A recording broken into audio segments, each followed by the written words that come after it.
अथ मंत्रपाठः।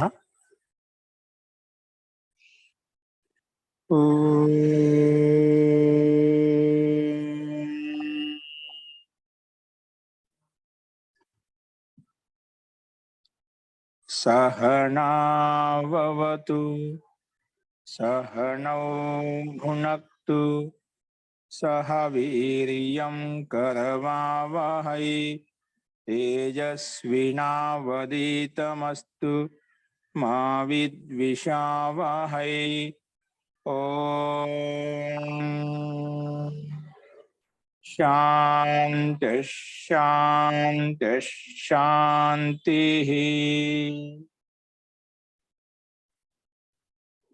सर्वेभ्यो नमः। अंदरिकी नमस्कारम अंडी।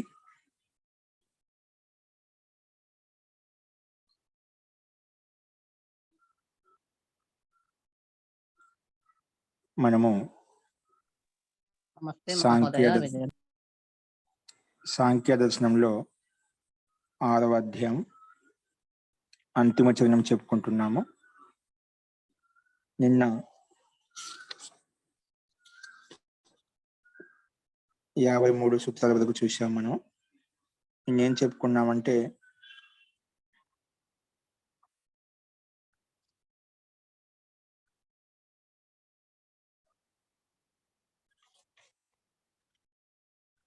ఈ జగత్ అనేది పూర్వపక్షం చెప్పారంటే ఈ జగత్ అంతా కూడా మాయాయుక్తమైంది, ప్రత్యక్షం కాదు. కాబట్టి ఈ జగత్ నుంచి వైరాగ్యం ఉత్పన్నం చేయడం కోసం కల్పన ఏదైతే చెప్పిందో, స్థితిలో వేదన చెప్పబడిందో, వేదాహమేతం పురుషం మహాంతం ఆదిత్యవర్ణం తమసః పురస్తాత్ తమేవ విదిత్వా తమసః పరస్తాత్ తమేవ విదిత్వా అతిమృత్యుమేతి నాణ్య పంథ విద్యతే యనాయ అని వేరే మార్గం అంటూ లేదు. సూర్యుడికి ప్రకాశానికి సమానంగా ఆ పరమాత్మ ప్రకాశాన్ని అందిస్తాడు. కాబట్టి ఇక్కడ ఆ ప్రకాశ సమానంగా ఈ తమో గుణంతో యుక్తమైనటువంటి ప్రకృతి నుంచి వైరాగ్యాన్ని పొందడం కోసం, ఈ సంసారం నుంచి వైరాగ్యాన్ని పొందడం కోసమే అలాగా స్థితిలో చెప్పబడింది అని నిన్న సిద్ధాంతి చెప్పాడు. కాబట్టి ఇది స్థితి విరోధం కాదు, సామాన్య రాగయుక్తమైనటువంటి వ్యక్తులకు వైరాగ్యాన్ని పొందడం కోసం అలా చెప్పబడింది. అలా అన్నప్పుడు అసలుకి సంసారం నుంచి వైరాగ్యం పొందడం కోసం ఇలాగా చెప్పబడింది అనే స్థితి ప్రమాణం ఏదైతే ఉందో అది అవసరమే లేదు. ఈ సంసారం అంటూ ఏది లేదు, ఇది ఒక మాయయుక్తమైంది, స్వప్నవత్ అని చెప్పుకున్నాం. కానీ దానికి సిద్ధాంతం లేదు, ఇది మాయ కాదు, జగత్ సత్యత్వం అదృష్ట కారణ జన్యత్వాద్ బాధకాభావాద్. ఇది జగత్ మీద సత్యమైంది, యథార్థమైంది, ప్రత్యక్షాది ప్రమాణంతో ఉపలబ్ధం అవుతుంది. లేదు అని చెప్పి ప్రత్యక్షాది ప్రమాణంతో ఇక్కడ కూడా బాధకత్వాన్ని ఉత్పన్నం చేసేటువంటి ప్రమాణం కానీ ఏది లేదు. ఏదైనా కనిపిస్తుంది అంటే ఆ విధంగా మాయలా కనిపిస్తుంటే అది ఇంద్రియజన్యమైన దోషాల కారణంగా అలా కనిపిస్తుంది, దృష్టి లోపం వల్ల అలా కనిపిస్తుంది,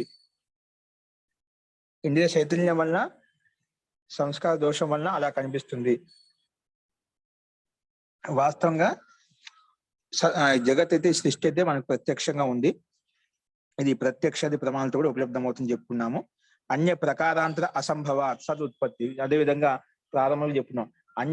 ఈ సృష్టి ఉత్పన్నం కావడానికి ప్రకారాంతరం ఎటువంటి స్థితి లేదు. వేరే ప్రకారంగా ఉత్పన్నం కావడానికి, ఇది నిర్మించడానికి అన్య ఉపాయం అంటే ఏది లేదు. అందుకే ఈ జగత్ ఉత్పత్తి విషయంలో ఆ ప్రకారాంతరాన్ని నిరాకరితత్వా, అది నిరాకరించే వేరే ప్రకారం అంటే ఏది లేదు ఉత్పన్నం కావడానికి. కాబట్టి ఏదైతే అనభివ్యక్తి ముందు నుంచి విద్యమానంగా ఉంది కాబట్టి అనభివ్యక్తి స్థితిలో ఉంది. అనభివ్యక్తి స్థితిలో ఉండేదాన్ని పరమాత్మ అభివ్యక్త రూపంలో ఉత్పత్తి స్థితిలో అభివ్యక్తం చేశాడు. అందుకే ఈ జగత్ని మిథ్యాత్వం కాదు, ఇది మాయ కాదని చెప్పి సిద్ధాంతి ప్రస్తావించాయండి. అస్తు, ఈ రకంగా మనం చూసాము. ఇంకా చెప్పిన బాగా ఇంకో రకమైన సందేహాలు ఉన్నాయా?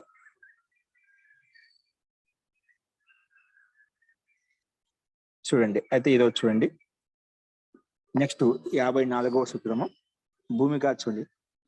ఇప్పుడు మళ్ళీ పూర్వపక్షం అంటే సరే జగత్ మిథ్య కాదు, మాయా కాదు, యథార్థమైంది, వాస్తవికమైంది. జగతో నా మిథ్యాత్వం ఏంటండి? జగతో నా మిథ్యాత్వం భవతు తస్య అస్తిత్వం. జగత్ మిథ్య కాదు, మాయ కాదు, భవతు తస్య అస్తిత్వం. ఈ జగత్తుకి, ఈ ప్రపంచానికి, సృష్టికి అస్తిత్వం ఉంది, దానికి ప్రత్యక్ష ప్రమాణం ద్వారా ఉపలబ్ధం అవుతుంది. దీనికి ఒక అస్తిత్వం ఉందన్నమాట. భవత్ తస్య అస్తిత్వం జగత్ సంహతం, జగత్ సంహతం, సంహతం పదార్థత్వాత్ పురుషస్య భోగార్థం. కాబట్టి ఇది అస్తిత్వం అని చెప్పారు. కానీ జగత్ ఇది సంహతం, అంటే సంహతం అంటే సంయోగం చేత ఉత్పన్నమైంది. ఈ జగత్ అంతా కూడా సంయోగం చేత ఉత్పన్నమైంది. అంటే అనేక పదార్థాలు, అంటే ప్రకృతి, మూల ప్రకృతి, సత్వగుణము, రజోగుణము, తమోగుణం యొక్క సామ్యవస్థ ప్రకృతి అని చెప్పాం కదా. ఈ కలయిక వలన ఉత్పన్నమైంది. ఈ కలయిక వలన ఉత్పన్నమైంది చెప్పాం. అంటే అనేక పదార్థాల సంయోగం చేత ఈ సృష్టి బ్రహ్మాండం కనిపించింది. ఈ సంహతమైంది, సంయుక్తమైంది, సంయోగం చేత ఉత్పన్నమైంది. అనేక ద్రవ్యాల కలయిక చేత ఇది ఉత్పన్నమైంది. కాబట్టి ఇది ఏదైతే సంహతం అవుతుందో, సంయుక్తం అవుతున్నది పదార్థము, అంటే ఇతరుల కోసమే ఉంటుంది, తన కోసం తాను ఉండదు. కాబట్టి ఈ జగత్ సంహతం, కాబట్టి సంహతం పదార్థత్వాద్, అంటే పదుల కోసమే. పదులు ఎవరు? పురుషస్య భోగార్థం, పురుష జీవాత్మ భోగం కోసమే ఈ జగత్ అనేది, ఈ సృష్టి అనేది మనకు నిర్మించబడింది. ఎందుకోసం అంటే పురుషస్య భోగార్థం, పురుష భోగం కోసమే. కాబట్టి తత్ పునః జగతి కనబడడం లేదు మహా. వస్తుంది కొంచెం ధైర్యంగా ఉండండి, వస్తుందండి. తత్ పునః తత్ జగతి పురుషస్య జీవాత్మనః సాక్షాత్ కర్తృత్వం యద్వా తద్ భిన్నస్య ఆకాంక్షయం ఇత్యుచ్యతే. కాబట్టి ఈ జగత్ అనేది సంహతం కాబట్టి సంయుక్తమైంది, కాబట్టి పురుషునికి భోగం కోసం అని చెప్పి చెప్పుకున్నాము. పురుషుడికి భోగం కోసం అని చెప్పి చెప్పుకున్నాము. దాన్ని పక్క స్లైడ్ పెట్టండి, ఇది కాదు, పక్క స్లైడ్కి వచ్చేసేయండి. సో తత్ పునః తత్ర జగతి పురుషస్య, తత్ పునః తత్ర జగతి పురుషస్య జీవాత్మ, పురుష జీవాత్మకి సాక్షాత్ కర్తృత్వం యద్వా తద్ భిన్నస్య ఇది ఆకాంక్షం ఉచ్యతే. సరే, ఈ సంహతం తో యుక్తమైనటువంటి జగత్ అనేది పురుషునికి భోగం కోసమే అని చెప్పావు. కానీ ఈ భోగము అనేది జీవాత్మ స్వయం సాక్షాత్ అనుభూతిని పొందుతుందా, లేదంటే ఈ జగత్తును భోగాన్ని అనిపించే కర్త ఇంకా భిన్నంగా ఎవరైనా ఉన్నారా? ఈ జగత్తును ఈ జీవాత్మ, పురుష జీవాత్మ డైరెక్ట్ గా అనుభవిస్తుందా, లేదంటే దీన్ని అనుభవించడానికి కర్త, ఇంకొక భిన్నమైన కర్త ఎవరైనా ఉన్నారా అని చెప్పి ఇక్కడ చెప్పబడింది అనమాట. అదే భోగార్థం చెప్పావు, పురుషస్య భోగార్థం తత్. కానీ పునః తత్ర జగతి, జగత్తులో పురుషస్య జీవాత్మ, పురుష జీవాత్మకి సాక్షాత్ కర్తృత్వం, అంటే డైరెక్ట్ గా కర్తృత్వం ఉందా, అంటే భోగాన్ని అనుభవించడానికి డైరెక్ట్ గా కర్తృత్వం ఉందా అంటే డైరెక్ట్ గా కర్తృత్వం అంటూ ఏది లేదు. డైరెక్ట్ గా కర్తృత్వం అంటూ ఏది లేదు. కానీ యద్వా తద్ భిన్నస్య ఇది ఆకాంక్షం, ఏంటి భిన్నమైందని ఇలాగ ప్రస్తావన చేసినప్పుడు దానికి సిద్ధాంతిక సమానం చెప్తున్నారు. చూడండి, ఇక్కడ స్లైడ్ మీద కనిపిస్తుంది, 54వ సూత్రం చూడండి.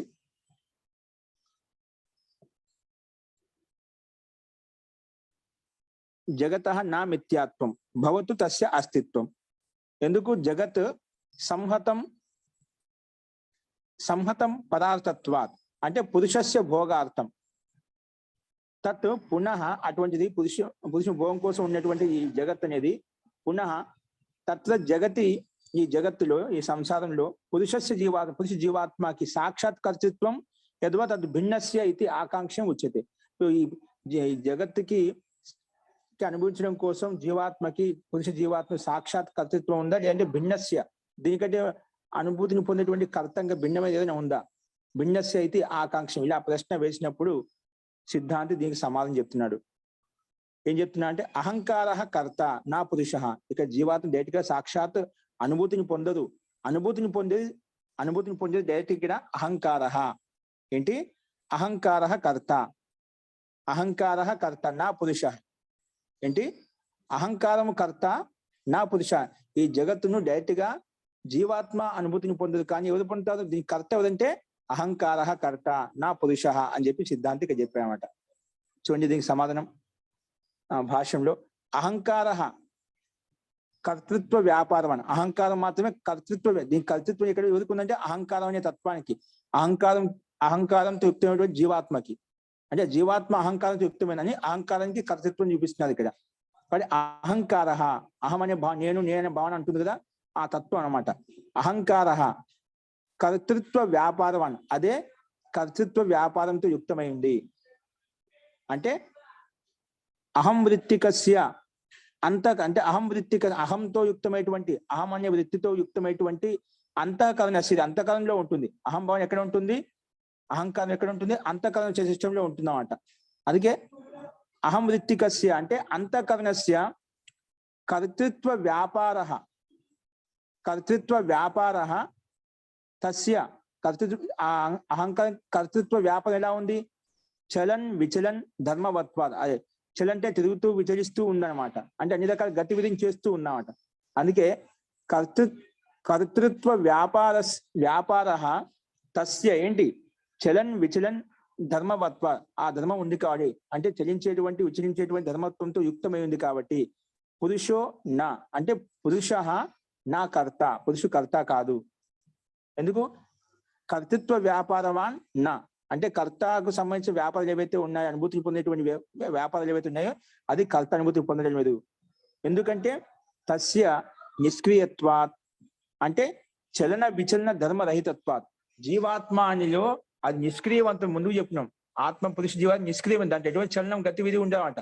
సో గతివిధి ఎక్కడ ఉంటుంది, అహంకారంతో యుక్తమైనటువంటి పురుష యుక్తమైన జీవాత్మ అయితే ఉందో, అహంకార యుక్తంతో అహంకారం చెప్తున్నాం అక్కడ. అంతఃకరణ అంతర్గతంలో ఉన్నటువంటి అహంకారమే కర్త, పురుష కర్త కాదు. ఎందుకంటే అది నిష్క్రియవంతమైంది, చలన విచలన స్థితి ధర్మం లేదు. చలన విచలన ధర్మత్వం ఎక్కడ ఉంది, అహంకారంలో ఉంది. అహం వృత్తికస్య అంతఃకరణస్య కర్తృత్వ వ్యాపారం కాబట్టి అహంకార వృత్తితో యుక్తమైన అంతఃకరణ రూపం ఏదైతే ఉందో అందులోనే కర్తృత్వ వ్యాపారం ఉంటుంది, చలన విచలన ధర్మం ఉంటుంది. కానీ పురుషుల్లో అలాంటి చలన విచలన ధర్మం ఉండదు. ఎందుకంటే అది నిష్క్రియమైంది, సక్రియంగా ఉండాలి, నిష్క్రియవంతమైంది ఈ జీవాత్మ అని సిద్ధాంతి ఇక్కడ సమాధానం చెప్పానండి. కాబట్టి చలన విచలన ధర్మము అనేది అహంకారంలోనే ఉంటుంది, చలన విచలన ధర్మం అనేది అహంకారం ఆత్మలో అంటే పురుష జీవాత్మలో ఉండదు, అది నిష్క్రియవంతమైంది అని సిద్ధాంతికి సమాధానం చెప్పాడు పూర్వపక్షికి. అంటే పూర్వపక్షి ప్రశ్న ఏమడిగాడు, పురుష జీవాత్మ ఈ జగన్ డైరెక్ట్ గా అనుభూతిని పొందే కర్తనా, లేదంటే భిన్నమైన కర్త ఎవరైనా ఉన్నారా అంటే జీవాత్మ జగత్ని సాక్షాత్ డైరెక్ట్ కర్త అనుభూతిని పొందదు. అనుభూతిని పొందేది చలన విచలన గతి ఉండేది అహంకారానికి. అహంకారంతో యుక్తమైనటువంటి వృత్తితో యుక్తమైనటువంటి అంతఃకరణంతో యుక్తమైనటువంటి అహంకారంతోనే అనుభూతిని పొందుతుంది, అహంకారమే కర్త అని చెప్పి సిద్ధాంతి ఇక్కడ చెప్పాడు అన్నమాట. మొత్తానికి అహంకారం కర్త, పురుష జీవాత్మ కాదు. అలా చెప్పిన తర్వాత భవతు ఖలు అహంకార కర్త. సరే అహంకారమే కర్త అనే బాగానే ఉంది, అహంకార కర్త, కర్తృత్వ వ్యాపారం అదే కర్తృత్వ వ్యాపారాన్ని కూడా అదే కర్తం చేస్తుంది, అంటే అహంకారం చేస్తుంది. పరంతు కానీ నాహి అహంకార భోక్త, కానీ అహంకారం భోక్త కదా, అహంకారమే అన్ని కర్తృత్వం ఉన్నప్పుడు అహంకార అనుభూతి పొందుతుంది. కానీ అప్పుడు నా అహంకార భోక్త, కానీ ఇక్కడ వాస్తవంగా అహంకారం భోక్త కాదు. భోక్త ఎవరు, భోక్త జీవాత్మ, పురుష జీవాత్మ. భోక్తృత్వ భావన ఎదుర్కొంటుంది జీవాత్మలో ఉంటుంది. కానీ అహంకారం కర్త అన్నప్పుడు ఆ భోక్త అనే భోక్తృత్వ రూపం అహంకారానికి రావాలి. కానీ ఇక్కడ నువ్వు చెప్పిన ప్రకారంగా అహంకారమే కర్త అన్నావు అనుకోండి, కర్తృత్వ వ్యాపారంతో కర్తలో ఉందన్నావు అనుకోండి, కానీ నా అహంకార భోక్త, కానీ అహంకారం భోక్త, భోగాలు అనుభవించడం లేదా అన్నమాట. అది ఎందుకంటే జడ వస్తువు అంటే ప్రకృతితో ఉత్పన్నమైనటువంటి అంతఃకరణలు ఏవైతే ఉన్నాయో అవన్నీ అహంకారం జడ ప్రకృతితో ఉత్పన్నమైంది, అది జడ పదార్థం అన్నమాట. అహంకారం అనేది జడ పదార్థం కాబట్టి నా అహంకార భోక్త, భోగం అనేది కేవలం చైతన్యమైనటువంటి జీవాత్మను సంభవిస్తుంది. అందుకే నా అహంకార భోక్త, అహంకారం భోక్త కాదు. ఎందుకంటే తస్య సంహత పదార్థత్వాత్, అది సంయుక్తం చేత సంయోగం చేత ఉత్పన్నమైంది. ఏదైతే వస్తువు పదార్థము సంయోగం చేత ఉత్పన్నం అవుతుందో అది దానికోసం ఉండదు, అది ఇతరుల కోసమే ఉంటుంది. ఈ సంసారంలో ఈ బ్రహ్మాండంలో ఎన్నైతే వస్తువులు ఉత్పన్నమయ్యాయో ఇవన్నీ సంయోగం చేత ఉత్పన్నమయ్యాయి. ఏదైతే సంయోగం చేత ఉత్పన్నం అవుతుందో దానికోసం ఉండవండి, అది ఇతరుల కోసమే ఉంటుందన్నమాట. అంటే ఇతరులు లేదు ఇక్కడ జీవాత్మ, పురుష జీవాత్మక కోసం సుఖ దుఃఖాన్ని అనుభూతిని పొందడం కోసమే ఉంటుంది.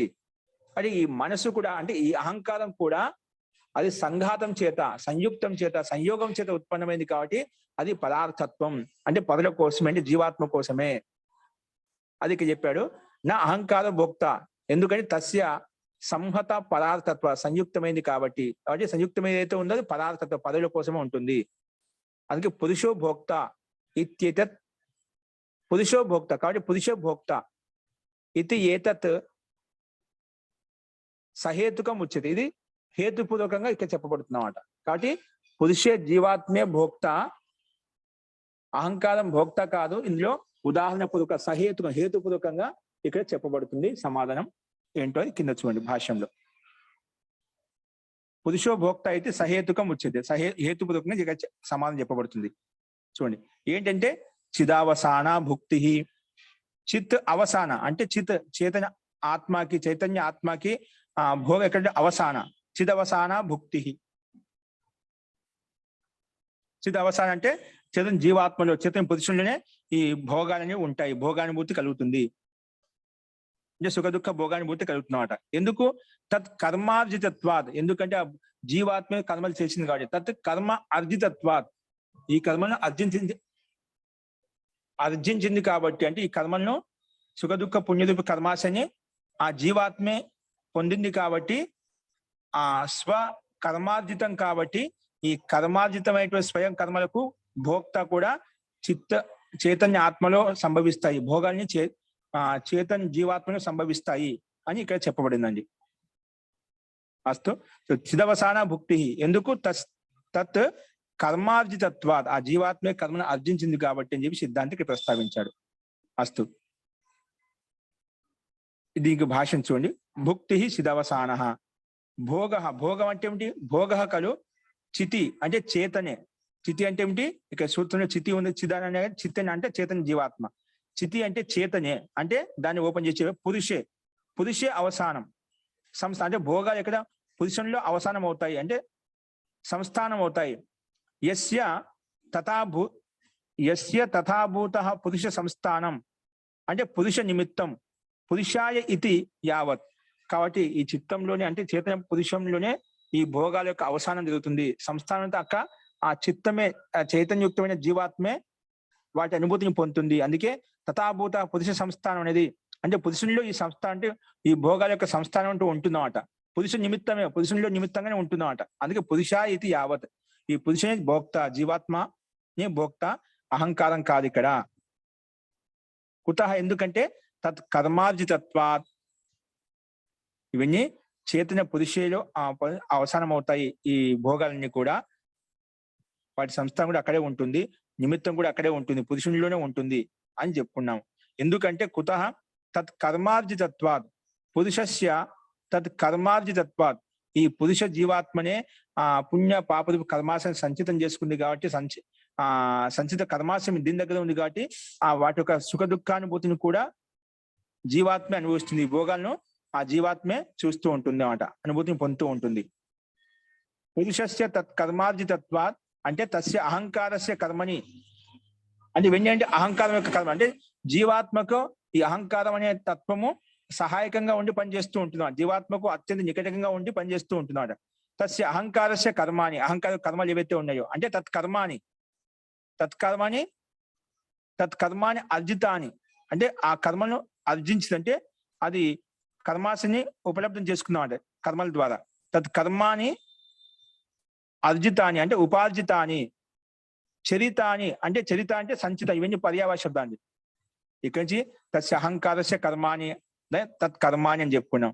తత్కర్మాని అర్జితాని, ఉపార్జితాని, చరితాని, ఇవన్నీ పర్యాయ శబ్దాలు. దాన్ని ఓపెన్ చేసి చెప్పాడు, ఓపెన్ చేసి విశేషంగా చెప్పబడింది.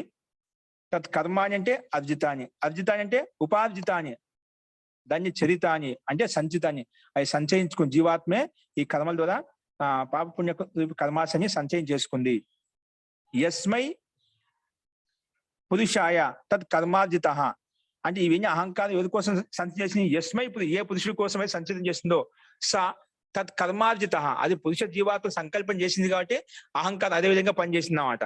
ఇవన్నీ పురుష జీవాత్మ కోసం అన్నమాట. అందుకే సహ తత్ కర్మార్జిత అంటే పురుష తస్య తత్ కర్మార్జితత్వ పురుష జీవాత్మే వాటన్నిటి కర్మలను సంచితం చేసుకుంది కాబట్టి అదే తస్య ఫలస్య భోక్త అని చెప్పి ఇక్కడ పైన చెప్పబడింది అన్నమాట. అథవా లేదా తస్మై పురుషాయ కర్మ తత్కర్మ, ఆ పురుషు కోసం ఏదైతే కర్మ చెప్పి దాన్ని తత్కర్మ అని చెప్పాం. అంటే తదర్థం కర్మ అంటే ఆ జీవాత్మ కోసం కర్మ, దాన్నే తత్కర్మ అర్జితం ఏన, ఆ కర్మ అర్జించింది ఏ దాని ద్వారా అంటే ఏ జీవాత్మ ద్వారా అయితే స తత్ కర్మార్జితో అహంకార తస్య అహంకారస్య తత్ కర్మార్జితత్వాద్, అహంకారంతో యుక్తమైనటువంటి తత్వము జీవాత్మ అత్యంత దగ్గరగా ఉండి ఆ కర్మని అర్జించింది కాబట్టి జీవాత్మే తత్ఫలస్య భోక్త అని చెప్పి ఇక్కడ చెప్పబడిందండి. కాబట్టి ఉభయత్రాపి విగ్రహయోర్ అహంకార పురుషాయ, ఉభయత్రాపి విగ్రహయో అహంకార, రెండు ఉదాహరణలు విగ్రహాఖ్యలు కూడా అహంకారో పురుషాయ, అహంకారమే పురుషునికి అంటే పురుష జీవాత్మ కోసము కర్మాన్ని అనుతిష్టంది, కర్మాలను ఉత్పన్నం చేస్తుంది. కర్మ అంటే పుణ్యకర్మాశని కానీ పాపకర్మాశని సంచితం చేస్తుంది.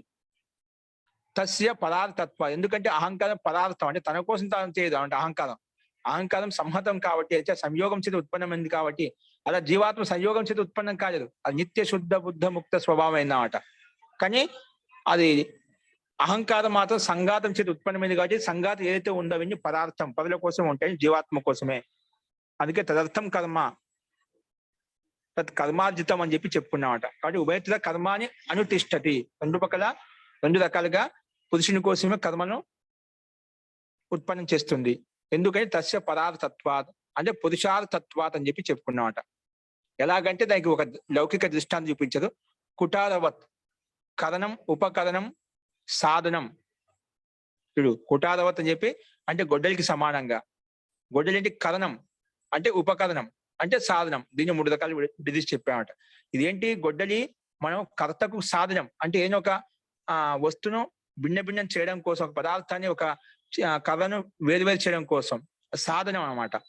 అలాగే ఇక్కడ జీవాత్మ కర్తకి ఇది సాధనంగా ఉంటుంది అహంకారము. అందుకే కుటారవత్ అంటే కరణం ఉపకరణం సాధనం అహంకార పురుషస్య, ఈ అహంకారం కూడా పురుషుడికి సాధనం అన్నమాట. ఎందుకు కరణత్వాద్ సాధనం కాబట్టి. కరణత్వాద్ వాస్యాదివత్ అని చెప్పి మనం ముందుకు చాంక్యదర్శనం చెప్పుకున్నామండి 5వ అధ్యాయంలోనే. కాబట్టి తస్మాత్ పురుషో భోక్త, అందుకే పురుష జీవాత్మే భోక్త, అన్ని కర్మలను స్వయం అర్జించింది కాబట్టి పుణ్యపాప కర్మలకు భోక్త జీవాత్మే స్వీకరించాలి. ఉక్తం ఏం చెప్పుకున్నామంటే మనం యోగ దర్శనం చెప్పుకున్నాం. భోగ అపవర్గార్థం దృశ్యం, భోగాలను అనుభవించడం కోసమే అలాగే ముక్తి కోసమే ఈ దృశ్య జగత్ అంతా కనిపిస్తుంది. కాబట్టి ఈ దృశ్య జగత్తులో ఉన్నటువంటి భోగాలను అపవర్గం యోగికి ఇవి జీవాత్మ కోసమే, స్వయం ప్రకృతి కోసం కాదు. ప్రకృతి స్వయం జడంతో యుక్తమైంది, చైతన్య రహితమైంది. చైతన్యయుక్తమైన జీవాత్మ కోసం ఇవన్నీ జడ ప్రకృతి నిర్మించబడింది అని చెప్పి చెప్పుకున్నాం. కాబట్టి ఈ దృశ్య జగత్తు ఈ బ్రహ్మాండం అంతా భోగము అపవర్గం కోసమే నిర్మించబడింది అని చెప్పి సిద్ధాంతి ప్రస్తావించాడు. కాబట్టి ఇక్కడ మొదట్లో అహంకార కర్త నా పురుష అని చెప్పినప్పుడు లేదు అహంకార కర్త కాదు, ఆ అహంకారం అనేది జీవాత్మకి సాధనంగా కారణంగా ఉంటుంది. కర్త మాత్రం అహంకారం కాకుండా జీవాత్మ తీసుకోవాలి. నా అహంకార భోక్త తస్య సంహత పదార్థత్వాదు, పురుషో భోక్త అని చెప్పి చెప్పుకున్నామాట. పురుష జీవాత్మ భోక్త అని చెప్పి ఈ సూత్రం ద్వారా చెప్పబడింది 50 సూత్రంలో. ఇలా చెప్పిన తర్వాత సరే నన్ను నెక్స్ట్ సూత్రం చూడండి. నన్ను పృథివీలోకాత్ ఉత్కృష్టే చంద్రలోకే తత్ కర్మవశాత్ ఉత్కృష్ట భోగార్థాయ అంటే గతస్య పురుషస్య తత్ర ఏవ కృతకృత్యత భవతి యద్వా తతోపి ఆవర్తతే అంటే పునర్జన్మ గ్రహణాయ. ఇక్కడ ఏమంటున్నా అంటే పొదుపక్షి పృథ్వీలోకాత్ ఉత్కృష్ట అంటే ఈ పృథ్వీలోకం నుంచి ఉత్కృష్టమైన లోకాన్ని పొంది పుణ్యకర్మలు మంచి కర్మలు చేసామనుకోండి ఉత్కృష్టమైన లోకం, ఇంకా దేవలోకం కావచ్చు, ఇంకా బ్రహ్మలోకం కావచ్చు, ఇంకా లోకాంతా చాలా ఉన్నాయన్నమాట. ఈ పృథ్వీలోకాన్ని వదిలేసి ఉత్కృష్టమైన లోకం ఏదైతే ఉందో పృథ్వీలోకాత్ ఉత్కృష్ట లోకం చంద్రలోకం. ఆ చంద్రలోకే తత్ కర్మవశాత్ అంటే ఉత్తమ కర్మలు చేసి జీవాత్మ ఈ పృథ్వీలోకంలో ఉత్తమ కర్మలు చేసి చంద్రలోకానికి వెళ్ళిపోతుందంట. ఆ చంద్రలోకంలో తత్ కర్మవశాత్ ఉత్కృష్ట భోగార్థాయ ఉత్కృష్టమైన భోగాలు అనుభవించడం కోసము గతస్య పురుషస్య తత్రైవ కృతకృత్యత భవతి. అటువంటి అంటే ఉత్కృష్టమైన లోకానికి వెళ్ళి భోగాలను అనుభవిస్తూ ఉత్తమ గతిని అంటే పురుష జీవాత్మ అక్కడే తత్రైవ కృతకృత్యత భవతి అంటే మళ్ళీ రాకుండా అక్కడే దానికి కృతకృత్యత కలుగుతుందా, లేదా ఆ దేవలోకం చంద్రలోకం నుంచి కావచ్చు బ్రహ్మలోకం నుంచి కావచ్చు యద్వా తతోపి ఆవర్తతే పునర్జన్మ గ్రహణాయ. అంటే పూర్వపక్షం అడుగుతున్నా అంటే ఈ పృథ్వీలోకం నుంచి ఉత్కృష్ట లోకంలోకి అంటే చంద్రలోకంలోకి అంతకంటే ఉత్తమ లోకంలోకి వెళ్ళి కర్మవశ దాని కర్మ కారణంగా జీవాత్మ కర్మలు చేసిన ప్రకారంగా ఉత్తమ కర్మల ప్రకారంగా అన్య లోకాలకు వెళ్ళిన తర్వాత అక్కడి నుంచి అక్కడే ఉంటుందా, అక్కడే జన్మ సార్థకం అవుతుంది, జీవాత్మకి కృతజ్ఞత కలుగుతుందా, లేకపోతే అక్కడి నుంచి తిరిగి వస్తుంది ఏమన్నా అక్కడి నుంచి తిరిగి రావడానికి సంభావన ఉంటుందా? అంటే ఇక ఈ పృథ్వీలోకాన్ని దాటుకుని వెళ్ళిపోయాము, చంద్రలోకానికి బ్రహ్మలోకానికి వెళ్ళిపోయాము, సూర్యలోకానికి వెళ్ళిపోయాము, కానీ అక్కడ వెళ్ళిన తర్వాత తిరిగి రావడానికి సంభావన ఉంటుందా, అక్కడే ఉంటుందా, అక్కడికి వెళ్ళి కృతజ్ఞత అని సంభవిస్తుందా అని పూర్వపక్షి ఈ రకంగా అడిగినప్పుడు, లేదండి చంద్రలోకం వెళ్ళినా దీవులోకి వెళ్ళినా ఆకాశలోకం వెళ్ళినా ఏ లోకాలకు వెళ్ళినా కూడా అక్కడ జీవాత్మకు కృతజ్ఞత కలగదు, మళ్ళీ అక్కడి నుంచి తిరిగి వస్తుంది, అక్కడి నుంచి తిరిగి వస్తుంది. అంటే అంటే ఎట్లా కర్మవశాత్ అని చెప్పేది గమనించండి. కర్మవశాత్ అక్కడ కూడా అహంకారం, ఎందుకంటే పూర్తిగా దగ్ధబీజం బాగలేదు. ఎందుకంటే ఉత్కృష్టలోకి ఎందుకు వచ్చింది, నువ్వు ఉత్తమ కర్మలు చేశావు కాబట్టి అక్కడ పుణ్య భోగాలు అనుభవించడం కోసం, ఉత్కృష్టమైన సుఖాలను అనుభవించడం కోసము నీకు దివ్యమైన శరీరము, దివ్యమైన బుద్ధి, దివ్యమైన జ్ఞానము, సంపద, ఐశ్వర్యం అన్ని ఇచ్చాడమాట. అన్ని భోగాలు అనుభవించడం కోసము సకల ఐశ్వర్య సంపన్నత నీకు ఇచ్చామట. కానీ అక్కడ కూడా అహంకారం ఇవన్నీ ఉంటాయి కాబట్టి ఎప్పుడైనా కూడా నీకు మళ్ళా కర్మ కారణంగా అధోలోకానికి కూడా రావాల్సి వస్తుంది, మళ్ళీ జన్మ కూడా తీసుకోవాల్సి వస్తుంది అన్నమాట. కానీ నీ కర్మను బట్టి ఉంటుందన్నమాట. నీకు అక్కడి నుంచి కృతజ్ఞత కలుగుతుందా, లేదంటే మళ్ళీ తిరిగి వస్తుందా అంటే తిరిగి వస్తుందని చెప్పి సిద్ధాంతికి ప్రస్తావిస్తున్నమాట. చూడండి, నన్ను పృథ్వీలోకాత్ ఉత్కృష్టే అంటే చంద్రలోకే తత్ కర్మవశాత్ ఆ జీవాత్మ కర్మ కారణంగా ఉత్కృష్ట భోగాలు అనుభవించడం కోసం గతస్య పురుషస్య అంటే వెళ్ళిపోయిన పురుష జీవాత్మ ఏదైతే ఉందో తత్రైవ కృతజ్ఞత భవతి అక్కడే కృతజ్ఞత కలుగుతుందా, అక్కడే ఉండిపోతుందా, యద్వా లేదంటే తతః అపి ఆవర్తతే అక్కడి తిరిగి వస్తుందా మళ్ళీ ఏమన్నా, ఎందుకు పునర్జన్మ గ్రహణాయ మళ్ళీ జన్మ తీసుకొని మళ్ళీ తిరిగి వస్తుందేమన్నా అని పూర్వపక్షి అడిగినప్పుడు దానికి సమాధానం చంద్రాది లోకే అపి ఆవృత్తి, చంద్రలోకం వెళ్ళినప్పుడు కూడా ఆవృత్తి మళ్ళీ తిరిగి వస్తుంది. ఎందుకు నిమిత్త సద్భావాత్, ఆ నిమిత్తం అంటే తిరిగి రావడానికి నిమిత్తం ఉంటుంది, సంస్కారం ఉంటుంది, వాస్తవిక సంస్కారం ఉంటుందన్నమాట. సంస్కారం అంటే సంస్కారాశయం అంటే కర్మాశయం ఉన్నంతసేపు మళ్ళీ తిరిగి రావాల్సిందే. అందుకే నిమిత్తం ఉన్నంతసేపు మళ్ళీ ఆవృత్తి అంటూ మళ్ళీ జన్మగ్రహణం అంటూ ఉంటుంది. మళ్ళీ పృథ్వీలోకం రాకపోయినా అదే దేవలోకంలోకి చంద్రలోకం మళ్ళీ జన్మ వస్తుందన్నమాట. అక్కడ కర్మలు నష్టం చేసేంత వరకు ఇవి నాకు వద్దు, పుణ్య కర్మాసం యొక్క ఫలం కూడా వద్దు, పాప కర్మాసం యొక్క ఫలం కూడా వద్దు, రెండు త్యాగం చేసుకున్నప్పుడు నీకు ముక్తి లోకంలోకి వెళ్ళిపోతావు, మోక్షాన్ని పొందగలుగుతావు అన్నమాట. కాబట్టి కర్మాశయం నిమిత్తం ఉన్నంతసేపు అది మళ్ళీ జన్మ తిరిగి వస్తుంది, మళ్ళీ జన్మ గ్రహిస్తుంది అని చెప్పి సిద్ధాంతి ప్రస్తావించాడు. చూడండి భాష్యంలో చంద్రాది లోకేపి ఆవృత్తి, ఎందుకు నిమిత్త సద్భావ, నిమిత్తం అనే సద్భావంగా ఉంది కాబట్టి. చూడండి భాష్యంలో చంద్రాది లోకేపి పురుషస్య అంటే నా తత్ర పురుషస్య నా తత్ర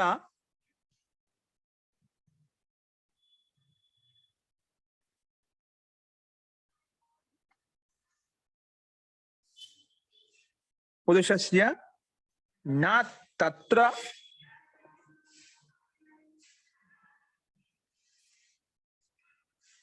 చంద్రాది లోక పురుషస్య నా తత్ర స్థిరత్వం, అక్కడ స్థిరత్వం అనేది లేదంట.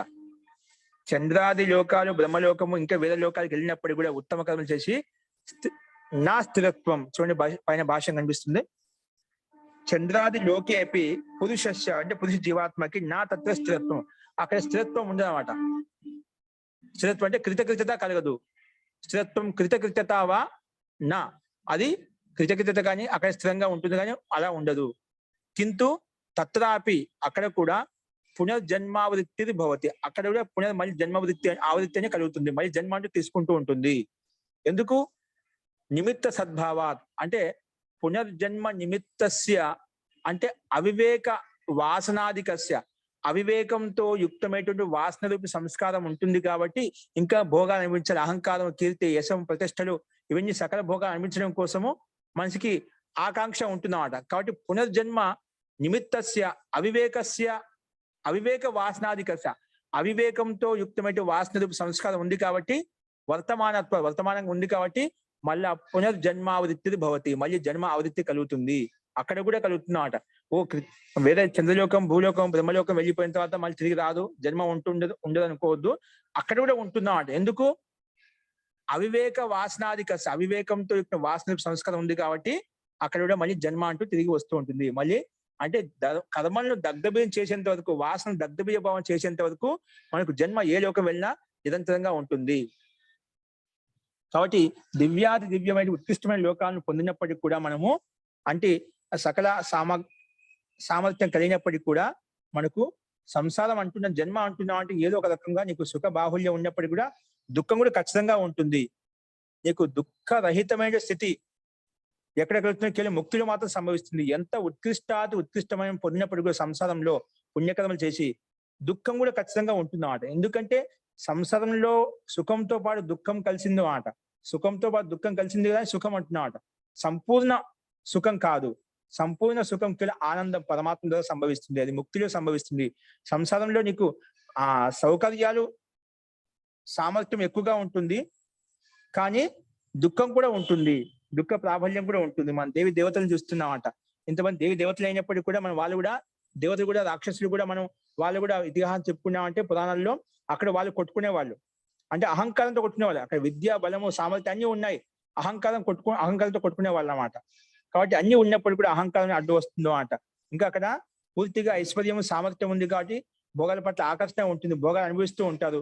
కానీ అహంకారాధికంతో యుక్తమైన అవివేక వాసనాధికం ఉన్నాయి కాబట్టి మళ్ళీ పునర్జన్మ కూడా అక్కడ కూడా ఉంటుంది, దాంట్లో సందేహం లేదు అని చెప్పి సిద్ధాంతి ప్రస్తావించాడు. కాబట్టి మనం ఏం చేయాలి? మనం ఈ కర్మాశయం లేకుండా మనం నష్టం చేసుకోవాలి, దగ్ధబీజ భావం చేసుకోవాలి. కర్మల పట్ల ఆకాంక్ష, కోరిక ఉన్నంతసేపు మనకు ఏదో ఒకటి బాధ, దుఃఖం అంటే కలుగుతూనే ఉంటుంది. జన్మ అంటే ఖచ్చితంగా దుఃఖం వస్తుంది, అది సందేహమే లేదు. శరీరం ఉన్న శరీరం యొక్క ధర్మం అన్నమాట. జన్మ అంటేనే దుఃఖం. సో దుఃఖం ఖచ్చితంగా ఉంటుంది. ఏదో కర్మలు చేశామంటే సుఖ దుఃఖానుభూతి మనకు ఖచ్చితంగా కలుగుతూ ఉంటాయి, దాంట్లో సందేహం లేదు. కాబట్టి అక్కడ జన్మ ఉంటుంది చంద్రలోకం వెళ్ళినప్పటికీ కూడా అని చెప్పి సిద్ధాంతి అక్కడ మళ్ళీ జన్మ గ్రహణం ఉంటుందని చెప్పి సిద్ధాంతి ప్రస్తావించాడు. అపితు ఇంకో ఏం చెప్తున్నా అంటే అదే విషయంలో లోకస్య న ఉపదేశ తత్సిద్ధి, లోకస్య నా ఉపదేశ తత్సిద్ధి. ఈ సిద్ధి అనేది పూర్వవత్ చూడండి. లోకస్య నా ఉపదేశ తత్సిద్ధి అంటే లోకంలో ఉండే ప్రజలకు ఉపదేశం మాత్రం చేత ఆ ముక్తి సంభవించదు. కేవలం నేను అంటూ ఉంటారు కదా, నేను కేవలం రోజు అట్లా ఒక భ్రాంతి ఉంటున్నాడు. రోజు నేను ఉపదేశం వింటున్నాను, ఉపన్యాసం వింటున్నాను, రోజు చదువుతున్నాను, నాకు ముక్తి కలుగుతుంది. చదివినంత మాత్రాన ముక్తి కలుగుతుంది ఎవరికి కలదు. రోజు పూజ చేస్తున్నాను, అనుష్ఠానం చేస్తున్నాను, రోజు పెద్ద పెద్ద అనుష్ఠాన ప్రక్రియలు చేస్తున్నాను, చాలా పుణ్యకర్మలు చేస్తున్నాను, నాకు ముక్తి వస్తుంది. చాలా మంది అలాంటి భ్రాంతిలో ఉంటారట. కానీ ఉపదేశం మాత్రం చేత లోకస్య నా ఉపదేశ తత్సిద్ధి, ఉపదేశం మాత్రం చేత ఆ ముక్తి సంభవించదు, ఆనందం సంభవించదు, పరమాత్మ సంభవించడం అన్నమాట. పరమాత్మ ప్రాప్తి కలగదు. పూర్వను చెప్పుకున్నామట. ఏంటి చూడండి భాష్యంలో. లోకస్య అంటే సంసారస్య, అంటే లోకస్థస్య అంటే లోకంలో స్థితమైన ప్రజలు ఎవరైతే ఉన్నారో, ప్రత్యేక లోకస్థస్య అంటే ప్రత్యేక లోకం, ప్రత్యేకస్మిన్ లోకే, ప్రత్యేక లోకస్థస్య ప్రత్యేకం లోకం స్థితమైనటువంటి వ్యక్తి ఎవరైతే ఉన్నదో, మనుషులు ఎవరైతే ఉన్నదో, అందుకే ప్రత్యేక లోకస్థస్య మనుష్యస్య, మనుష్య మాత్రస్య అంటే ప్రత్యేక మనిషి మాత్రకి, ఇది యావత్ అంటే ప్రత్యేక మనిషి మాత్రకి ఇది చెప్పబడుతామట. ఏంటి? ఉపదేశ మాత్ర తత్సిద్ధిన కిల్ ఉపదేశ మాత్రం చేత, ఉపదేశ మాత్ర అంటే ఉపదేశ శ్రవణ మాత్రం, ఉపదేశం వింటున్నా నాకు ముక్తి కలుగుతుంది, మోక్షం కలుగుతుంది చెప్పి భ్రాంతి, అది ఒక సంస్కారం పడుతుంది అంతవరకు ఓకే. నెక్స్ట్ నువ్వు మన కర్మలు చేసి ఆ కర్మల ద్వారా పూర్తిగా కర్మాశని నష్టం చేసుకుని అప్పుడు ముక్తిని పొందగలుగుతావు. ఉపదేశం మాత్రం చేత, ఉపదేశం ఒక నిమిత్తం, ఒక నైమిత్తికం. ఆ నైమిత్తికం చేత గురువుల చేత, ఉపాధ్యాయుల చేత స్వయం సాధ్యాయం చేయడం ద్వారా, సత్సంగం ద్వారా ఏమవుతుంది? వాటి వల్ల ప్రేరణ కలుగుతుంది. ఆ ప్రేరణ ద్వారా అటువంటి కర్మలు చేయగలుగుతాం. ఆ కర్మలు చేసినప్పుడు ఎందుకంటే సంసర్గజాహ గుణదోషాహ భవతి, ఏ సంసర్గంలో ఏ సాన్నిధ్యంలో ఉంటే ఆ గుణాలు, ఆ కర్మలు చేయాలి, మనలో కూడా అలాంటి ఆలోచనలు కలుగుతాయి. అలా చేస్తూ కర్మలు చేస్తూ మన కర్మాశని పెంచుకుంటూ, ఉత్తమ కర్మాశని పెంచుకుంటూ ముక్తిని పొందగలుగుతామంట. అంతేగాని కేవలం ఉపదేశం మాత్రం చదువు, ఉపదేశం వింటున్నాను, నాకు ముక్తి మోక్షం కలుగుతుంది అనుకుంటే అది సాధ్యం కాదు. లేదంటే ఇంట్లో మా అమ్మ చదువుతుంది, మా నాన్న చదువుతున్నాడు, నేను కూడా మా ఇంట్లో వాళ్ళతో అందరం ముక్తికి వెళ్ళిపోతాం, మోక్షానికి వెళ్ళిపోతాం అంటే అది కూడా కాదు. ఎవరు చేసిన కర్మను బట్టి వారు వెళ్ళిపోతారు. ఎవరు చేస్తే పుణ్యం వారికే వస్తుంది, పక్కన వాడు చేస్తే ఆ పుణ్యం మనకు రాదు. ఎవరి కర్మ ఫలితం వాళ్ళే అనుభవిస్తారు. ఒకరు చేసిన కర్మ యొక్క ఫలితానికి ఇంకొకరు అనుభవించదు. అతను చేస్తే ఇలా చెప్పా, ఇలా చేస్తే నువ్వు కూడా అలాంటి పుణ్యకర్మాసం వస్తుంది. చాలా అలాంటి పదార్థం నాకు వచ్చింది కదా, ఇంట్లో వాళ్ళకి అందరికి వచ్చేస్తుంది అనుకుంటారు. వాళ్ళు అదే విధంగా ఆచరించినప్పుడు వాళ్ళు కూడా వస్తుంది. కేవలం కథన మాత్రం చేత, ఉపదేశం మాత్రం చేత కలగదు అని ఇక్కడ సిద్ధాంతం చెప్తుంది. ఇప్పుడు చాలా మంది గురువులు ఉపదేశిస్తేనా ఆశీర్వదిస్తే సిద్ధిస్తుంది అంటాం. అది వాళ్ళు ప్రేరేపిస్తారు అంతవరకే. ఆ ప్రేరణ పొంది మనం అదే విధంగా ఆచరించడం వలన, అలా చేయడం ద్వారా అప్పుడు గురువు యొక్క ఉపదేశం సార్థకం అవుతున్నాడు. అంతే గురువు ఉపదేశించాలి సిద్ధిస్తుంది, అది ఫలిస్తుంది చెప్పి అలాగే మనం నిశ్చేష్టంగా కూర్చున్నాం అనుకోండి, ఎక్కడికి అక్కడే ఉంటాం, మనం ముందుకు వెళ్ళాం అన్నమాట. కాబట్టి అది గురువు యొక్క ఉపదేశం ఆశీర్వాదం అనేది నీలో ప్రేరణ పొందింపజేయడం, దాని పట్ల కర్మ పట్ల ప్రవృత్తి కలగజేయడం కోసం అలాగా గురువులు ఉపదేశిస్తుంటారు, ఆశీర్వదిస్తుంటారు. ఆశీర్వాదాన్ని మనం నిమిత్తంగా తీసుకొని వారి సామర్థ్యం, వారి యొక్క సామర్థ్యం, ప్రభావం అలా ఉంటుంది కాబట్టి మనం చేయగలుగుతాం. నువ్వు అలా కావాలని భావన నీలో కలుగుతుంది. అలాంటి సంస్కారం, అలాంటి సాత్విక భావన కలిగినప్పుడు నువ్వు అలా కర్మలు చేసి ముందుకు వెళ్తావు అనమాట. అస్తు. ఇక్కడ ఉపదేశ తత్సిద్ధి నా ఉపదేశ మాత్రాత్, ఉపదేశ శ్రవణ మాత్రాత్ కలు ముక్తి సిద్ధిని నా భవతి. ముక్తి యొక్క సిద్ధి కలగదంట. కానీ ఉపదేశ మాత్రం చేత ముక్తి సిద్ధి కలగదు. ఎందుకు? పూర్వ కథనవత్, పూర్వంలో కథను చెప్పుకున్నామట. ఏం చెప్పుకున్నాము? శ్రవణ మనన నిధిధ్యాసన సాక్షాత్ కారణానాం అనుష్ఠానాత్ భవతి ముక్తి సిద్ధి. శ్రవణము, మననము, నిధిధ్యాసనము, సాక్షాత్కారం, ఈ 4 అంటే ఇప్పుడు మనం చదివిన తర్వాత ఇంటికి వెళ్ళి మననం చేయాలి. ఇది ఎలాగా ఉంది, మనం చెప్పి అర్థం చేసుకున్నా లేదా, ఇది కరెక్ట్ గా ఉంది లేదా, దాన్ని మననం చేస్తాం. ఆ మననం చేసిన తర్వాత ఏమవుతుంది? ముందు శ్రవణం చేస్తున్నాం. ఇప్పుడు పాఠం ద్వారా శ్రవణం చేస్తున్నాము. ఆ శ్రవణం చేసింది మననం చేస్తాం ఇంటికి వెళ్ళి. అంటే మననం ద్వారా అది నేను అర్థం చేసుకున్నాను లేదా, ఏ విధంగా అర్థమైంది, ఏ విధంగా ఏది అర్థం కాలేదు, దాన్ని మననం చేసుకుంటాం. అంటే అప్పుడు నీకు ఏమొచ్చు, ఏ విధంగా తెలుస్తున్నావు అట. ఆ మనం తర్వాత నిధిధ్యాసన, ఏది తెలుసుకున్నాం, ఇది యథార్థమైంది, ఇది ఇలాగే ఉంది, ఇలాగే చేయాలి, ఇలాగే ఆచరించాలని చెప్పి నీకు నిశ్చయం అయిపోతుంది. నిశ్చయమైనప్పుడు ఆ విధంగా ప్రయత్నం చేస్తున్నావు కాబట్టి అది వెంటనే అది సాక్షాత్కారం కింద మారిపోతుంది. అలా చెప్పిన విధంగా ఏ విధంగా శ్రవణం ప్రకారంగా మనం చేసావో, మనం ప్రకారంగా దాన్ని స్థిరంగా నిశ్చయించుకున్నావో, నిశ్చయానుసారంగా ఆ కర్మ చేయడం వలన అది సాక్షాత్కారం అవుతుంది, యథార్థం అవుతుంది. అందుకే ఈ రకంగా శ్రవణము వినడంతో పాటు మనం చేయాలి, మననంతో పాటు నిధిధ్యాసం చేయాలి. ఆ నిధిధ్యాసమే సాక్షాత్కారంగా మారిపోతుంది, ప్రత్యక్షంగా అనుభూతిని పొందింపజేస్తుంది. కాబట్టి ఈ 4 కర్మల ద్వారా శ్రవణ మనన నిధిధ్యాసన సాక్షాత్ కారణానం వీటి అనుష్ఠానం చేయడం ద్వారా అప్పుడు భవతి ముక్తి సిద్ధి, ముక్తి సిద్ధి భవతి, అప్పుడు ముక్తి సిద్ధి కలుగుతుంది. అంతేగాని ఉపదేశ మాత్రాత్ శ్రవణ మాత్రాత్ ముక్తి సిద్ధి నా భవతి అని చెప్పి సిద్ధాంతి ఇక్కడ ప్రస్తావించాడు. ఓకే, ఈ రకంగా అందుకే మనము ఆ ఉపదేశాన్ని మనము నిధిధ్యాసం చేసుకోవాలి. చెప్పిన ఒకసారి మన ఆత్మావలోకం చేస్తే, ఆత్మ నిరీక్షణ చేసుకుంటే మనం చేయాలని కోరిక కలుగుతున్నాం అంట. మనం ఇక్కడికి మర్చిపోయాం అనుకోండి, మళ్ళీ యథాపూర్వం ఎలాగైతే పూర్వంలో ఉన్నా అదే విధంగా ఉంటామట. చాలా మంది చాలా ఏళ్ళ నుంచి నేను ధ్యానం చేస్తున్నా అండి, చాలా గ్రంథాలు చదువుతున్నాను, భగవద్గీత చదువుతున్నాను, పురాణాలు చదువుతున్నాను, భాగవతం వింటున్నాను. మన కర్మల్లో మార్పు రాలి అంటే అది కేవలం ఉపదేశం మాత్రం జరుగుతుంది, కానీ దానికి శ్రవణము, మననము, నిధిధ్యాసనము, సాక్షాత్వం కలగడం లేదన్నమాట. నిజంగా ఆ విధంగా మనము నిధిధ్యాసనం ఉంటేనే ఖచ్చితంగా దాంట్లో ఆ వ్యక్తిలో మార్పులు వస్తాయండి. ఆ వ్యక్తిలో, ఆ జ్ఞానంలో, వారి యొక్క నడవడికలో, వారి చేష్టల్లో ప్రతిదీ మార్పు కనిపిస్తున్నమాట. ఎప్పుడు మనం ఉన్నటువంటి ఉపదేశాన్ని శ్రవణం చేసినప్పుడు, మననం చేసినప్పుడు, నిధిధ్యాసనం చేసుకున్నప్పుడు, వాటిని ఆచరించినప్పుడు అప్పుడు మనకు దీని పట్ల శ్రద్ధ కలుగుతుంది, మన జీవితంలో కూడా మార్పు కనిపిస్తుంది, మన నడవడికలో మార్పు కనిపిస్తుంది, మన ఆలోచన విధానంలో మార్పులు వస్తాయి, అన్ని మార్పులు వస్తాయి అన్నమాట.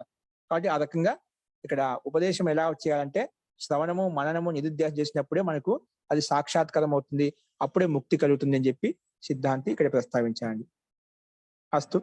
ఇలా చెప్పిన తర్వాత నన్ను ఉపదేశ శ్రవణ మాత్రాదపి ముక్తి భవతి ఇది శృతి వదతి.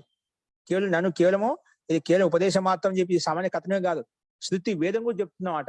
ఉపదేశ మాత్రాదపి నన్ను ఉపదేశ శ్రవణ మాత్రాదపి ముక్తి భవతి ఇది శృతి వదతి. అంటే ఏమంటుందంటే పూర్వపక్షం వల్ల ఎందుకంటే మనకు శృతి వేదం చెప్తుంది వీళ్ళు ఉపదేశం వింటుండని మీకు ముక్తి కలుగుతుంది. ఉపదేశం ఏంటి ముందు ఏదో రకంగా ముందు గురువు సాన్నిధ్యం వెళ్ళండి. ఉపదేశం వింటే ఏదో మీకు ఆలోచన వస్తున్నా అది కథనం ఏంటంటే చెప్తాను. ఇప్పుడు నేను ఉపదేశ శ్రవణ మాత్రాదపి అంటే నువ్వేమంటున్నావు పైన ఉపదేశ మాత్రంతో నీకు ముక్తి కలగదు అంటున్నావు. ఏం చేయాలి? శ్రవణము, మననము, నిరుధ్యాసనము సాక్షాత్కారం చేసుకుంటే ఇవన్నీ చేస్తేనే 4 కర్మానుష్ఠాలు చేస్తేనే ముక్తి కలుగుతుంది అంటున్నావు. దానికి పూర్వపక్షం ఏమంటున్నాడు? లేదండి మనకు వేదమే చెప్తుంది శ్రవణ మాత్రాదపి ముక్తి భవతి, విన్న మాత్రం కూడా ముక్తి కలుగుతుంది, గురువులు దర్శనం చేసుకుంటే మాత్రం ముక్తి కలుగుతుంది. ఇప్పుడు చాలా అంటే గురువులు వచ్చారంటే వారి దర్శనం మాత్రం చేస్తే మాకు పాపాలు తొలగిపోతాయి అనుకుంటుంటాం అన్నమాట. పాపాలు తొలగిపోతాయి, అది ముక్తి కలుగుతుంది, మోక్షం కలుగుతుంది, ఎంతో పుణ్యం కలుగుతుంది అని చెప్పి మనం అలా ఊహించుకుంటాం. అదే చెప్తున్నా పూర్వపక్ష. శ్రవణ మాత్రాదపి ముక్తి భవతి శృతి వదతి, శృతి వేదం చెప్తుంది, నువ్వేం కాదంటున్నావు, ముక్తి కలగదు అంటున్నావు. ఎందుకు చూడండి వేద ప్రమాణం చూడండి.